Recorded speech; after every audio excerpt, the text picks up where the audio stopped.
पुणे महानगरपालिकेच्या वतीनं 86 लाखांचं एक असं वातानुकूलित स्वच्छतागृहांची उभारणी करण्यात येणार आहे। पण पुणेकरांना ही स्वच्छतागृह हवी आहेत का हा खरा प्रश्न आहे। सध्या स्वच्छतागृहाची मागणी असताना लाखो रुपये खर्चून स्वच्छतागृहे कुणासाठी असा प्रश्न पुणेकर विचारतायत।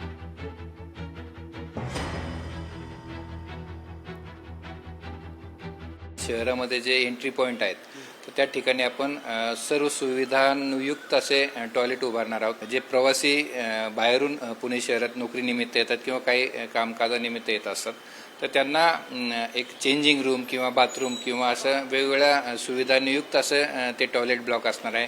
तिथे आपण सोलरची सुविधा करणार आहोत। 86 लाखापर्यंत त्याचं एस्टिमेट तयार केलेलं आहे।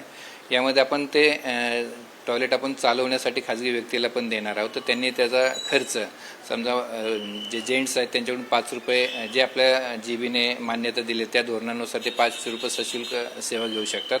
महिलांसाठी ते फ्री असणार आहे। शिवाय तिथे जाहिरातीचे त्यांना राईट्स दिले जातील तर त्यातून ते एक उदरनिर्वाह किंवा ते मेंटेनन्स करण्यासाठी जेवढी मॅनपॉवर लागेल त्याचा खर्च ते त्यातून भागवणार आहे। लोकशाही मराठी ऐका, पहा, जागरूक रहा।